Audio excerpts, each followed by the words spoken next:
आज की कहानी सुनाओ सोनम की। 20 दिन का सस्पेंस खत्म हुआ और सोनम को क्यों अब जेल जाना पड़ेगा और सुप्रीम कोर्ट में क्या कुछ हुआ। उससे पहले जंतर मंतर की थोड़ी सी बात करते हैं। कल रात को मैं जंतर मंतर पर था, वहां से एक शो करना था, वारदात वो किया। क्राइम तक पे भी है, आप में से बहुत सारे लोगों ने देखा, बहुत सारे लोगों ने सराहा, तो शुक्रिया आप सभी का। लेकिन बहुत सारे ऐसे लोग जो दिल्ली में नहीं हैं, दिल्ली के बाहर के हैं, देश के बाहर हैं। कुछ चीज़ें जंतर मंतर के बारे में आज आपको बताता हूं ताकि आप सुनकर महसूस करें कि आप भी शायद वही हों। जो कुछ मैंने देखा वही आंखों देखी आपको बताता हूं। मैं सैकड़ों बार जंतर मंतर जा चुका हूं, क्योंकि मुझे जब मैंने अपना करियर की जब शुरुआत की थी प्रिंट में, तो मुझे आज भी याद है पहला असाइनमेंट ही जंतर मंतर का मिला था मुझे। उस वक्त अर्जुन सिंह हुआ करते थे HRD मिनिस्टर, और उसको लेकर कुछ रैलियां चल रही थी और मुझे कवर करने के लिए भेजा गया था, क्योंकि मैं जस्ट नया नया मोस्ट जूनियर था। तो पहली बार मैंने जंतर मंतर को उस नज़रिए से देखा था, एक जर्नलिस्ट के नज़रिए से। और फिर उसके बाद न मालूम कितनी बार गया, कितनी बार वाटर कैनन पूरा भीगा भी हूँ, जो पानी की बौछारें होती हैं। एक दो बार मामूली डंडे भी खाए हैं, क्योंकि आपको भीड़ में भागना भी होता है। तो बहुत सारे अलग अलग चेहरे देखे। जंतर मंतर एक ऐसी जगह है जिसका नाम भी बड़ा अजीब है, जंतर और मंतर, लेकिन इस नाम के पीछे एक कहानी है। कहानी ये है कि ये वो जगह है जिसको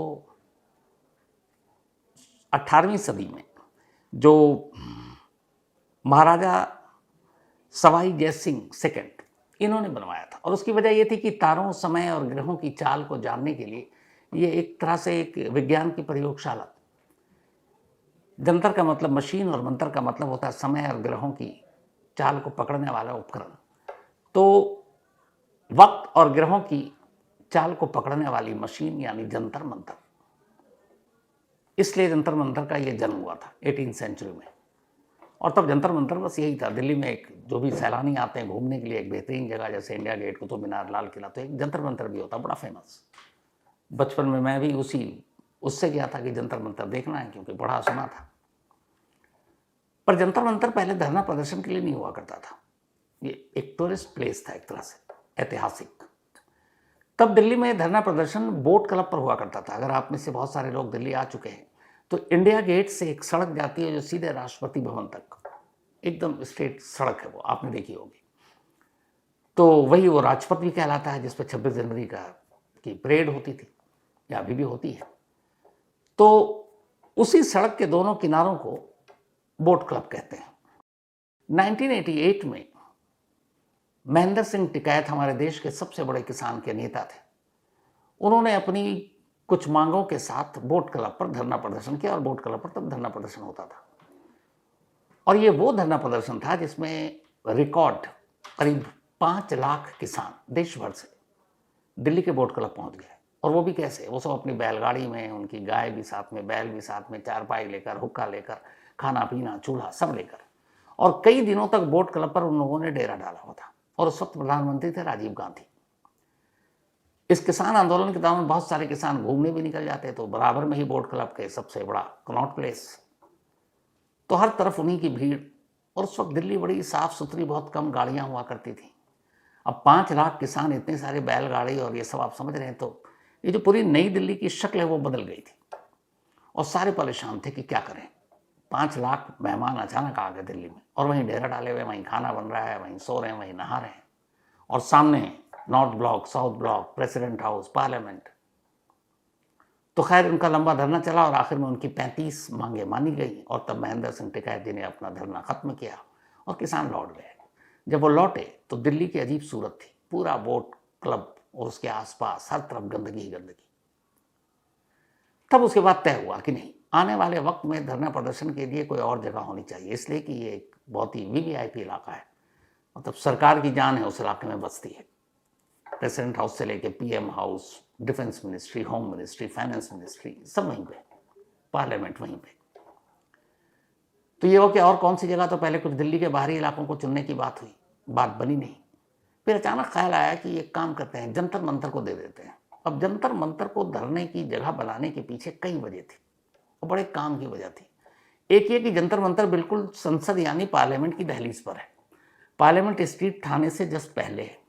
जंतर मंतर में एंट्री और एग्जिट पॉइंट बने हुए हैं, मतलब आप वहाँ कहीं और से दाखिल नहीं हो सकते हैं, और वो एंट्री और एग्जिट पॉइंट बहुत सही है, और अंदर बहुत बड़ी जगह नहीं है। इसका मतलब है कि उस जगह पे धरना प्रदर्शन करने के लिए महेंद्र सिंह टिकैत जैसे 4-5 लाख किसान नहीं पहुँच सकते हैं, इतनी जगह है ही नहीं, मतलब कुछ हज़ार ही वहाँ हो सकते हैं, और एंट्री एग्जिट पे कंट्रोल होगा। दूसरा, जो आए हैं उनकी मांग है, पार्लियामेंट के पास है, धरना प्रदर्शन करेंगे, चले जाएंगे।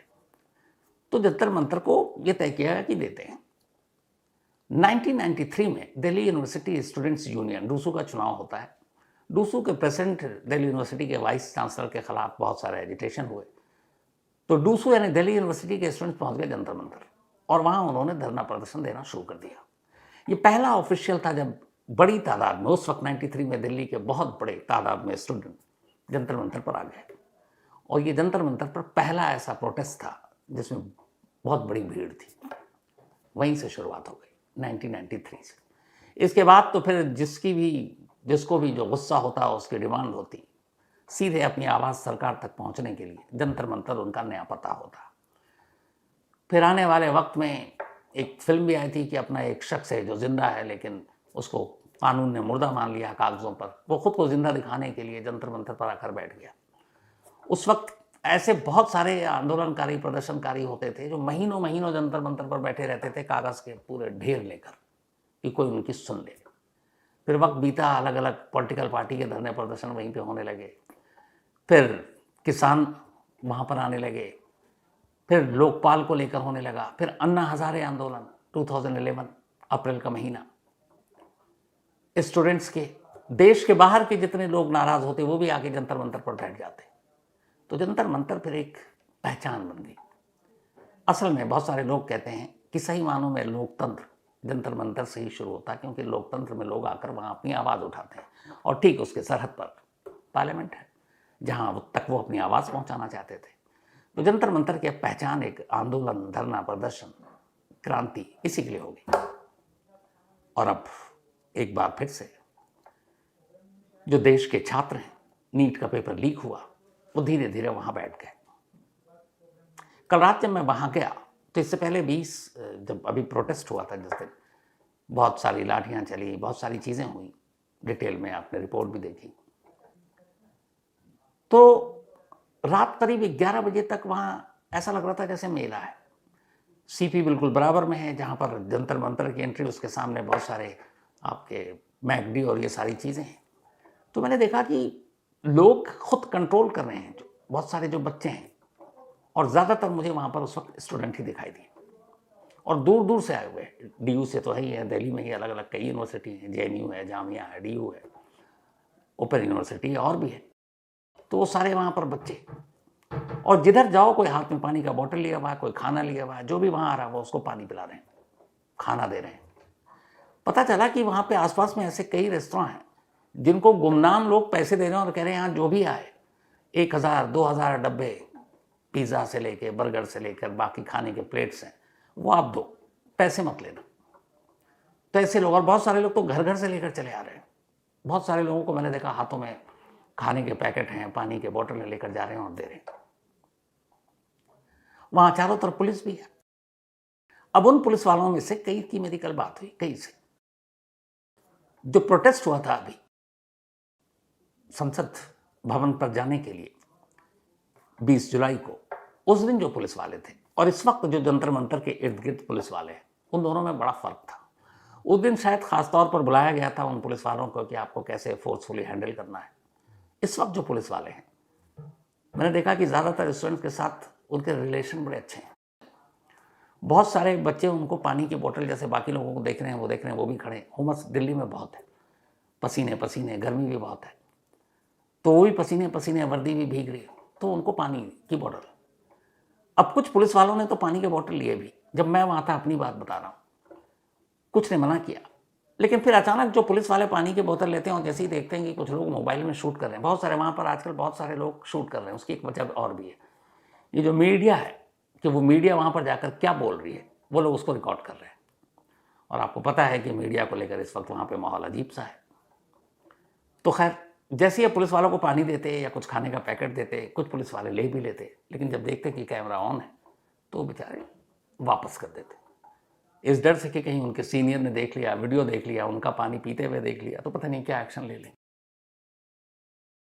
लेकिन वो सारे पुलिस वाले मैंने देखा कि लगभग ज़्यादातर एक तरह से ड्यूटी दे रहे हैं, बल्कि कुछ पुलिस वालों से बात की तो पता चला कि उनके अपने बच्चे भी इस प्रोटेस्ट में शामिल हैं। और वहाँ पे अब एक दिक्कत ये है कि नेटवर्क है नहीं मोबाइल का, वो नेट काट रहे हैं जंतर मंतर के आसपास, तो उसकी वजह से मोबाइल पे बात करना मुश्किल है। मैं भी वहाँ जाकर अपने ऑफिस से कट गया था, बात नहीं कर सकता था। सीपी में हमारा एक ऑफिस है, वहाँ गया, वहाँ पे भी नेट काम नहीं कर रहा था, तो एक मुश्किल है। लेकिन ज़्यादातर पुलिस वाले और इस वक्त जो बच्चे हैं उनका रिलेशन देखकर मुझे बड़ा अच्छा लगा।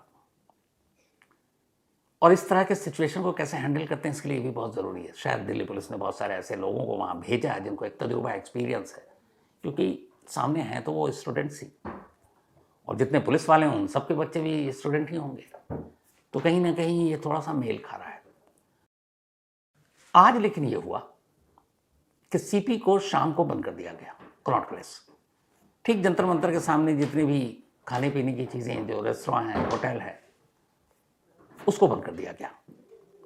और जो NDMC, new Delhi municipal corporation, इस एरिया को पूरा जो अंडर में आता है, और उस एनडीएमसी की जो मार्केट एसोसिएशन है, उन्होंने ये कहा कि भाई अपील करते हैं कि आप लोग बंद कर दो। रीज़न क्या दिया, इससे नुकसान हो सकता है। हालांकि क्या नुकसान होगा मुझे मालूम नहीं, क्योंकि इतने दिन से प्रोटेस्ट चल रहा है, और जब उन रेस्टोरेंट को बाकायदा लोग पैसे दे देकर बच्चों तक खाना भिजवा रहे हैं, तो वहाँ कोई ऐसी लूटपाट की कोई इंसिडेंट एक भी नहीं हुआ अभी तक। तो अब उन रेस्टोरेंट को बंद करने के पीछे क्या लॉजिक या मकसद है मुझे नहीं मालूम, लेकिन बंद कर दिया गया। अब ये बंद करने से जाहिर सी बात है कि एक आप फूड चेन काटने की कोशिश कर रहे हैं, जो खाना पहुँच रहा है, तो वो खाना कैसे पहुँचेगा। तो अब ये है कि घरों से लोग ला कर देंगे या कहीं और से कुछ दूसरा तरीका होगा, लेकिन सीपी को बंद कर दिया गया। आज नेट बंद है, रेस्टोरेंट बंद हो गए हैं, अब वहाँ तक खाना पीना कैसे पहुँचेगा ये मुझे मालूम नहीं है। लेकिन कल वहाँ जाने के बाद जो चीज़ें देखी, मतलब जंतर मंतर 2011 वाला जो अन्ना हज़ारे जैसा था। मैंने बहुत सारे देखे, फैमिली छोटे छोटे बच्चों को लेकर चले आ रहे हैं। क्यों, मैंने पूछा भी कुछ लोगों से, उन्होंने कहा बस बच्चों की जिद थी कि चलना है, हमें प्रोटेस्ट देखना है, तो वो लेकर आ गए। तो मतलब एक मेले जैसी चीज़ है। सैटरडे संडे आने वाला है, और अगर ये अभी बातचीत बनी नहीं है, हालांकि गवर्नमेंट ने आज एक बातचीत के लिए कहा है कि हम बातचीत को तैयार हैं। जो प्रोटेस्टर को लीड कर रहे हैं सब कॉकरोच जनता पार्टी, जेपी नड्डा की तरफ से ये बयान आया है कि मेरे दफ्तर या मेरे घर पर आप बात करने के लिए आ सकते हैं, लेकिन कॉकरोच जनता पार्टी की तरफ से कहा गया कि ना हम आपके दफ्तर में बात करेंगे, ना आपके घर पर बात करेंगे, या तो आप जंतर मंतर आइए बात करने के लिए, या फिर किसी न्यूट्रल प्लेस पे हम बात करेंगे। तो अब देखिए क्या बात होती, क्योंकि इनकी मांग तो सीधे सीधे एजुकेशन मिनिस्टर यानी शिक्षा मंत्री धर्मेंद्र प्रधान के रिजिग्नेशन से कम में मानने की बात ही नहीं कर रहे हैं। तो प्रोटेस्ट जारी है, और आने वाले दिनों में देश भर में इस प्रोटेस्ट के लिए कहा गया है। अब आज सीपी बंद होने का क्या असर होता है ये बाद में पता चलेगा। तो कुल मिलाकर जंतर मंतर इस वक्त लगभग 15 साल पुरानी जो सारी यादें और तस्वीर थी, कहीं ना कहीं वो सारी चीज़ें उभर कर वापस आ रही अन्ना हज़ारे के दौर की। और अब देखना ये भी है कि जो सोनम वांगचुक हैं अभी मेदांता में है, क्योंकि उनको सफदरजंग में दिल्ली पुलिस ने भर्ती किया था। हाईकोर्ट के आदेश के बाद फिर कहा गया कि भाई हम सरकारी में नहीं प्राइवेट में जाना चाहते हैं, तो हाईकोर्ट ने ऑर्डर दिया है, तो वहाँ पर हैं। तो उनकी वापसी की अभी कितनी उम्मीद है कि वापस जंतर मंतर पर ज्वाइन करेंगे, ये भी देखना होगा। तो कुल मिलाकर कहानी ये है कि जंतर मंतर पर छात्रों का मेला लगा हुआ है, और वो लोग अपनी मांग को लेकर वहाँ बैठे हुए और धरना दे रहे हैं। तो जंतर मंतर की कहानी तो आपको बता दी। आज उसी जंतर मंतर से मुश्किल से कितना कम 3 किलोमीटर की दूरी पर देश की सबसे बड़ी अदालत सुप्रीम कोर्ट है, और सुप्रीम कोर्ट में एक फैसला आया। कमाल यह है कि इस फैसले से एक दिन पहले कल इसी सुप्रीम कोर्ट से एक और फैसला आया था। कल सुप्रीम कोर्ट के चीफ जस्टिस ऑफ इंडिया और उनके साथ एक और जज, उनकी बेंच ने एक बड़ा इंपॉर्टेंट फैसला दिया था। इन दोनों ने एक केस के सिलसिले में फैसला देते हुए एक कमेंट्स किया, एक टिप्पणी की। चीफ जस्टिस ऑफ इंडिया ने, उन्होंने कहा कि अगर कोई हाई कोर्ट, देश की जितनी भी हाई कोर्ट है, हाई कोर्ट किसी को जमानत दे दे तो उसे फाइनल जमानत मानना चाहिए, फिर उस जमानत के खिलाफ सुप्रीम कोर्ट में आने की जरूरत नहीं है, क्योंकि वो जमानत फाइनल मानी जाए।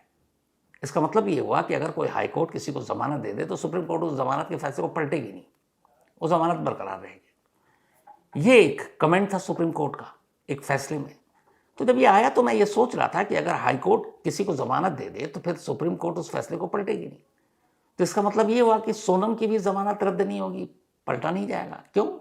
क्योंकि सोनम को भी जमानत एक हाई कोर्ट ने तो दी है, मेघालय हाई कोर्ट ने।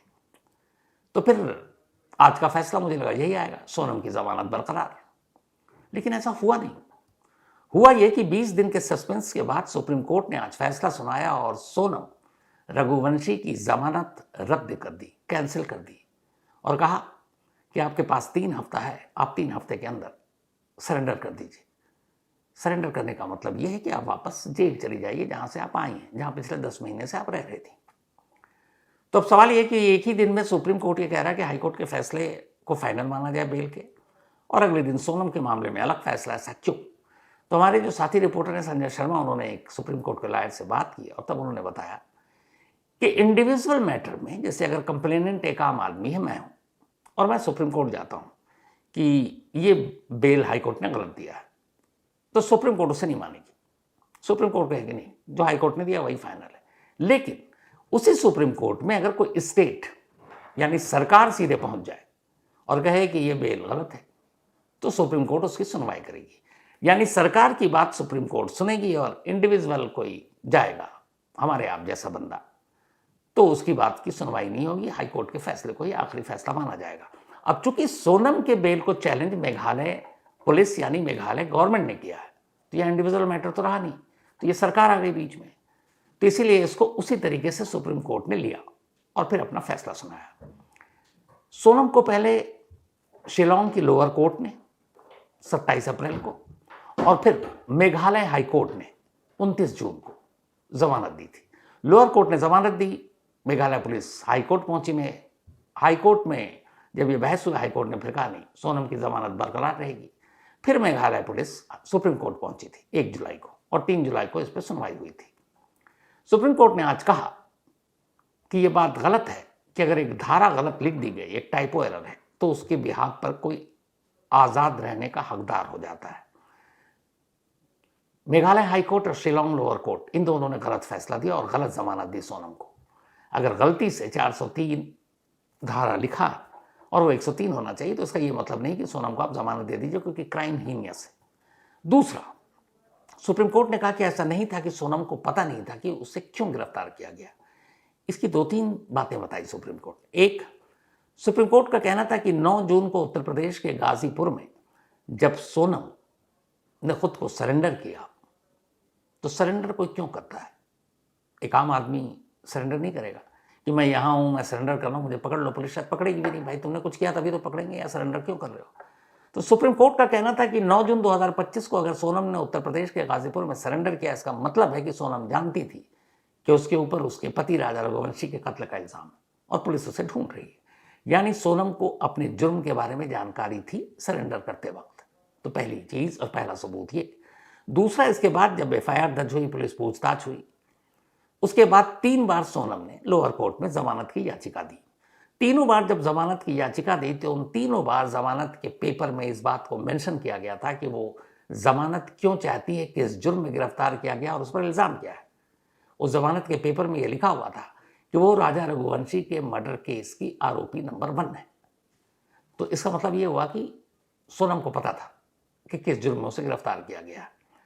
इसीलिए इन सारी चीज़ों को सुनने के बाद सुप्रीम कोर्ट ने कहा कि ये मेघालय हाईकोर्ट और शिलोंग की लोअर कोर्ट ने जमानत गलत तरीके से दिया, और सुप्रीम कोर्ट सोनम की जमानत को रद्द कर दी। लेकिन सुप्रीम कोर्ट ने सोनम को 2 राहत दी। पहली, उसने कहा कि जमानत हम रद्द करते हैं, लेकिन ऐसा नहीं है कि इस फैसले के साथ आज ही आप जेल पहुंच जाइए।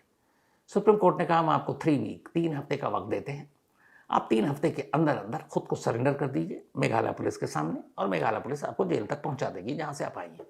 तो पहली राहत यह है कि सोनम अभी 3 हफ्ते और आज़ाद रहेगी।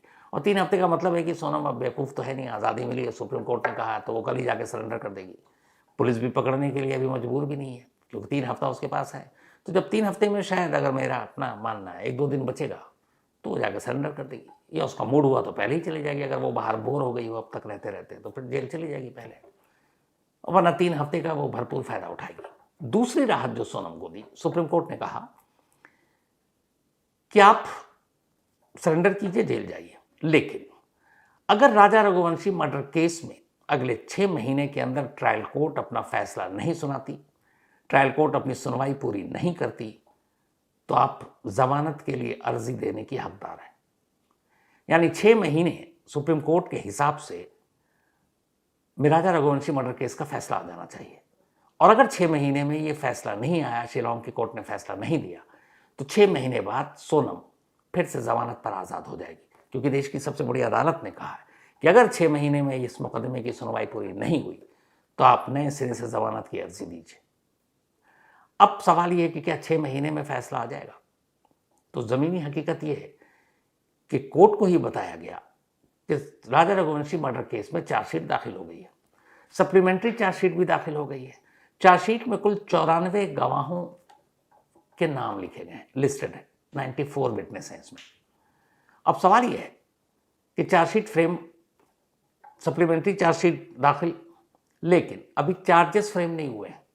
अभी पुलिस ने चार्जशीट दाखिल की, सप्लीमेंट्री चार्जशीट दाखिल की। अब अदालत को यह तय करना है कि पुलिस ने जो जो चार्जेस लगाए, जो जो धाराएं लगाई हैं सोनम और बाकी के आरोपियों पर, क्या वो सही है कि नहीं है। अब कोर्ट उसमें से कुछ धाराएं काट सकती है, कुछ धाराएं जोड़ सकती है, तो उसको कहते हैं चार्ज फ्रेम करना।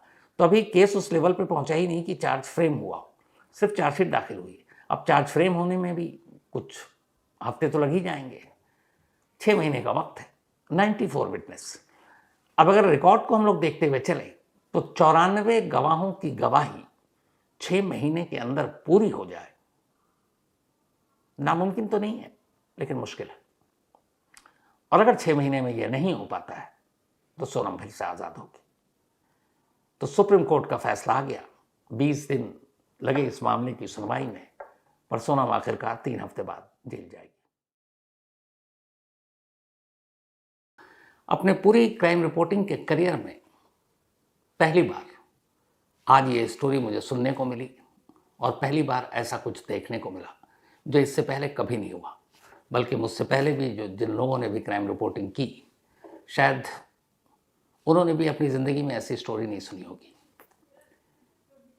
किसी भी स्टेट का जो पुलिस हेडक्वार्टर होता है, मतलब वो सबसे बड़ा उन पुलिस अफसरों का, सारे सीनियर पुलिस अफसर एक छत के नीचे होते हैं, पूरे स्टेट के जितने भी senior top most police officer, और उनमें भी उस स्टेट का सबसे बड़ा पुलिस अफसर जिसको हम लोग डीजीपी कहते हैं, डायरेक्टर जनरल ऑफ पुलिस, यानी पुलिस महानिदेशक। जैसे दिल्ली में है, दिल्ली में स्टेट तो है नहीं, यूटी है, यूनियन टेरिटरी, तो यहाँ कमिश्नरेट सिस्टम है। तो दिल्ली का जो बॉस होता है पुलिस का, वो पुलिस कमिश्नर कहलाता है। तो दिल्ली में भी एक पुलिस हेडक्वार्टर है। उसी तरीके से हर स्टेट के कैपिटल में, राजधानी में, उस स्टेट का पुलिस हेडक्वार्टर होता है जहाँ डीजीपी बैठते हैं।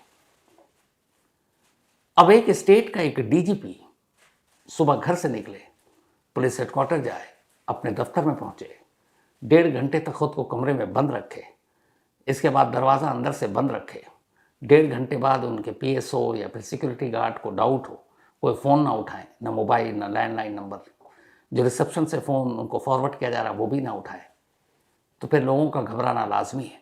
और उसके बाद 1.5 घंटे जब बीत जाते हैं, पुलिस हेडक्वार्टर के अंदर डीजीपी के ऑफिस का दरवाज़ा तोड़ने की नौबत आ जाती है। फिर दरवाज़ा तोड़ा जाता है और अंदर जो कुछ मिलता है। ये देश का पहला केस है।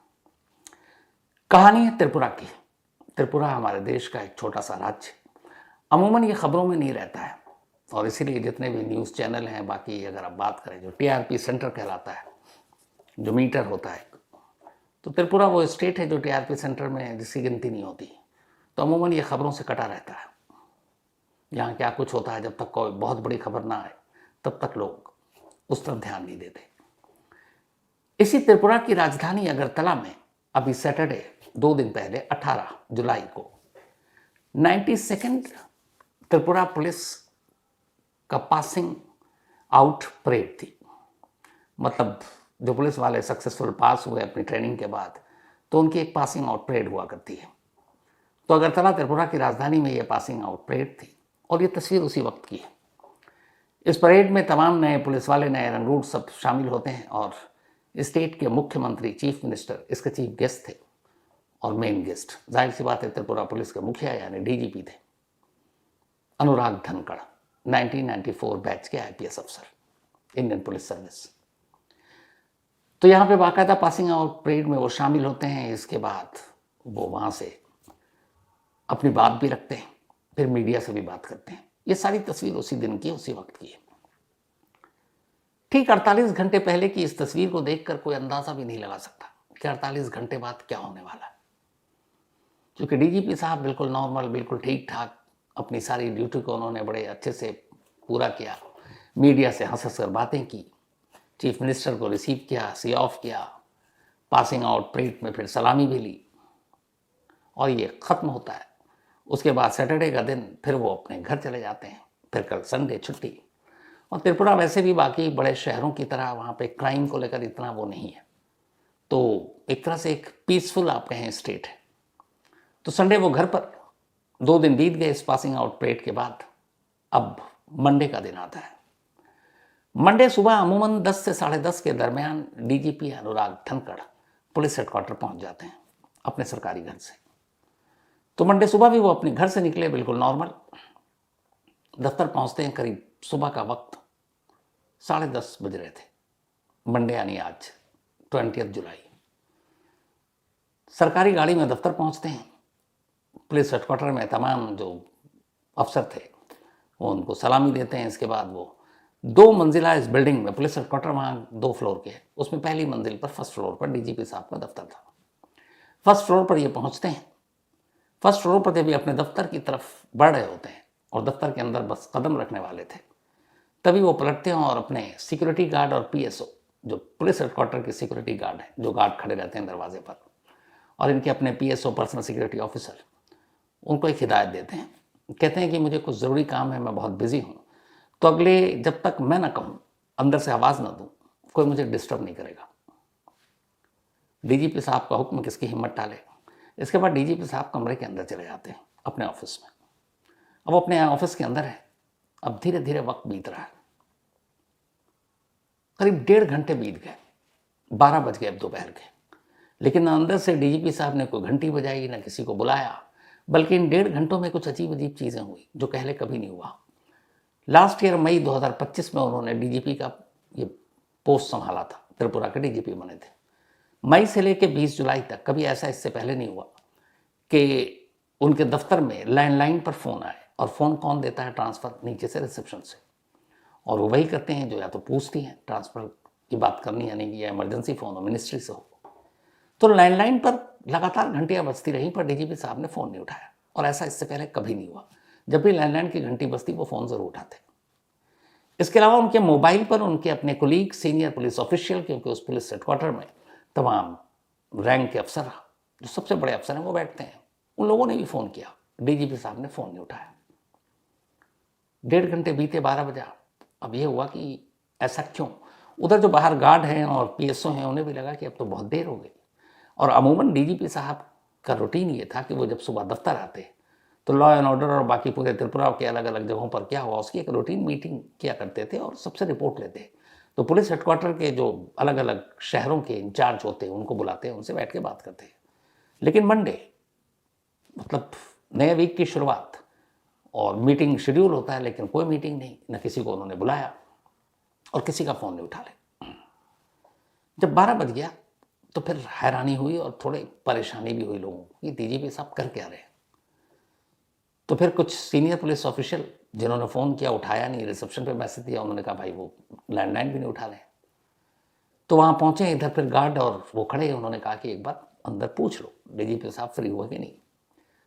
बाहर से अब आवाज़ दी गई, दरवाज़ा नॉक किया गया, अंदर से कोई रिस्पॉन्स नहीं। थोड़ी देर के बाद अब सीनियर पुलिस ऑफिशियल भी दरवाजे पर, अब उन्होंने दरवाजे को नॉक करना फिर से शुरू किया, ज़ोर ज़ोर से पीटना शुरू किया, कोई आवाज़ नहीं। अब सबको फिक्र सताने लगी, कुछ तो गड़बड़ है। इसके बाद ये तय हुआ कि अंदर से कोई आवाज़ नहीं आ रही, कोई रिस्पॉन्स नहीं है, दरवाज़ा तोड़ दो। थोड़ी सी मशक्क़त के बाद अब दरवाज़ा तोड़ दिया गया। जब दरवाज़ा टूटा और पुलिस अफसर अंदर दाखिल हुए तो देखा डीजीपी साहब अपनी कुर्सी पर नहीं है। सामने जो उनके सोफ़ा और बाकी चीज़ें लगी रहती हैं, जो गेस्ट आता है वहाँ पर भी नहीं है। तो पूरे दफ्तर में कहीं पे भी डीजीपी साहब नज़र नहीं आए। तभी एक पुलिस ऑफिशियल उसी उनके दफ्तर के अंदर बने जो उनका पर्सनल वॉशरूम है उसका दरवाज़ा खोलता है। जैसे ही दरवाज़ा खोलता है, सन्न रह जाता है। अंदर डीजीपी साहब की लाश पड़ी थी। डीजीपी साहब ने शायद अपनी जान दे दी थी।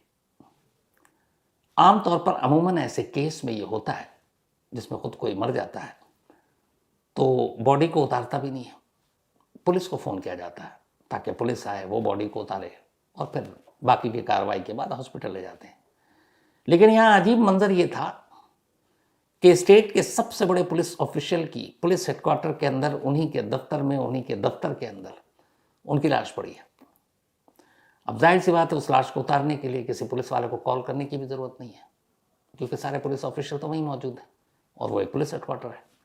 इसीलिए बिना देरी किए लाश को उतारा गया और फिर सारे पुलिस ऑफिशियल लाश के साथ पास के गवर्नमेंट हॉस्पिटल गोविंद बल्लभ पंत जीवी हॉस्पिटल वहाँ का, उसमें ले जाया गया। वहाँ ले जाने के बाद जैसे ही अस्पताल के एडमिनिस्ट्रेशन को पता चला कि जो शख्स इस वक्त लाया गया है वो स्टेट का डीजीपी है, हड़कंप मच गया, सारे डॉक्टर इकट्ठा हो गए। अब जो ये तस्वीर मैं आपको दिखा रहा हूँ ये उसी वक्त की है जब डीजीपी साहब को जीवी हॉस्पिटल में लाया गया। और ये तमाम डॉक्टर आप देख रहे होंगे, एक डॉक्टर ज़ोर ज़ोर से पुश कर रहे हैं। असल में वो डॉक्टर साहब डीजीपी साहब को सीपीआर देकर उनकी सांसें वापस लाने की कोशिश कर रहे हैं। सीपीआर अमूमन सीने पर दबाव डालकर कोशिश की जाती है आखिरी वक्त में कि सांसें लौट आएं। तो ये वो उसी वक्त की तस्वीर है। कुछ देर की कोशिश होती है लेकिन कामयाबी नहीं मिलती। दोपहर के 12:48 पर 20 जुलाई मंडे डॉक्टर डीजीपी अनुराग धनखड़ को डेड डिक्लेयर कर देते हैं, उन्हें मुर्दा करार देते हैं। अब इसके बाद लाश को पोस्टमार्टम के लिए भेज दिया गया।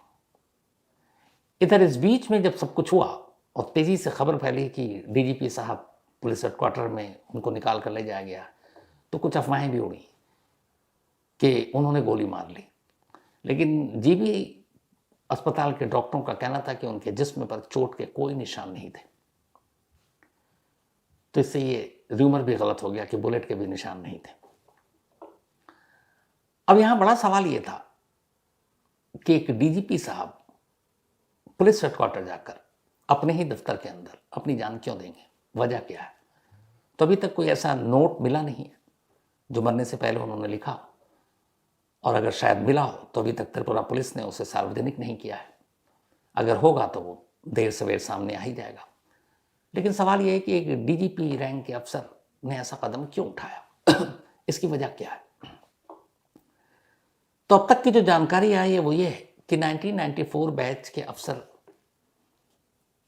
अनुराग धनखड़ एक सीनियर पुलिस अफसर है। लास्ट ईयर मई 2025 में ही उन्हें त्रिपुरा का डीजीपी बनाया गया था।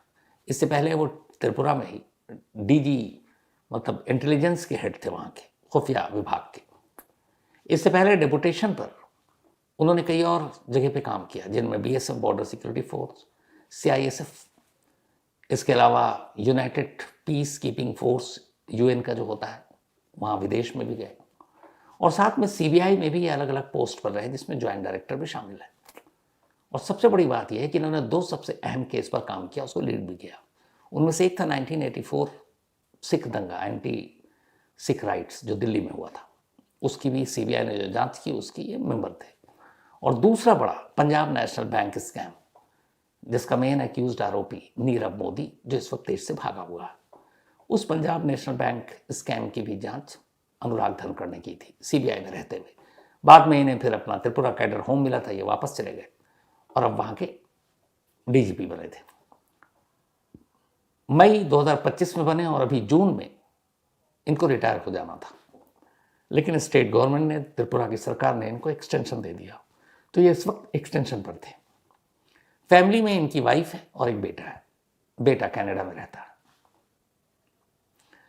अब जो हमारे रिपोर्टर ने खबर दी त्रिपुरा से, तन्मय चक्रवर्ती हमारे रिपोर्टर है वहाँ पे, उन्होंने बताया कि हस्बैंड वाइफ के रिलेशन पिछले काफ़ी वक्त से ठीक नहीं थे।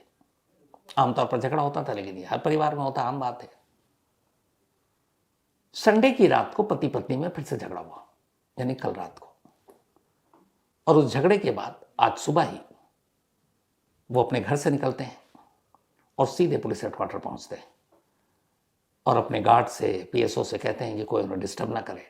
और पुलिस हेडक्वार्टर जाने के बाद 1.5 घंटे तक कमरे में बंद रहते हैं और 1.5 घंटे बाद उनके दफ्तर से उनकी लाश बाहर आती है। अब यहाँ सवाल अपने आप में बहुत सारे हैं कि अगर झगड़ा कल रात हुआ तो ये कदम उन्होंने सुबह क्यों उठाया, झगड़ा घर पर हुआ तो फिर वो सुबह ड्यूटी पर पुलिस हेडक्वार्टर क्यों गए, अगर ऐसे ही कदम उठाना था तो वो घर पे भी उठा सकते थे, पुलिस हेडक्वार्टर में अपने दफ्तर के अंदर क्यों। अब इन सारे सवालों के जो जवाब हैं वो एक इंक्वायरी कमेटी बिठाई गई है। अब वो बताएगी, चीफ मिनिस्टर खुद पुलिस हेडक्वार्टर पहुंचे थे इस इंसिडेंट की खबर सुनने के बाद। जो वहाँ के अपोजिशन लीडर हैं उनका कहना है कि इसकी एक थोड़ी जांच होनी चाहिए, क्योंकि वो राज्य के डीजीपी थे और उनकी मौत की असली वजह क्या है। तो अब इन्वेस्टिगेशन होगा, सारी सच्चाई जो है वो सामने आएगी। लेकिन ये इस देश में पहला मामला है जिसमें एक टॉप मोस्ट पुलिस ऑफिशियल एक स्टेट का पुलिस हेडक्वार्टर जैसी जगह पर अपने दफ्तर के अंदर जाकर ये कदम उठाता, ये जहां से उसकी लाश मिलती। इससे पहले कभी नहीं हुआ। अनुराग धनखड़ के बारे में एक और बात हर जगह मशहूर है। दिल्ली में ऐसे कई पुलिस ऑफिशियल हैं, 94 बैच के वो थे, 94, 95 बैच के, जिनसे मेरी बात भी हुई आज।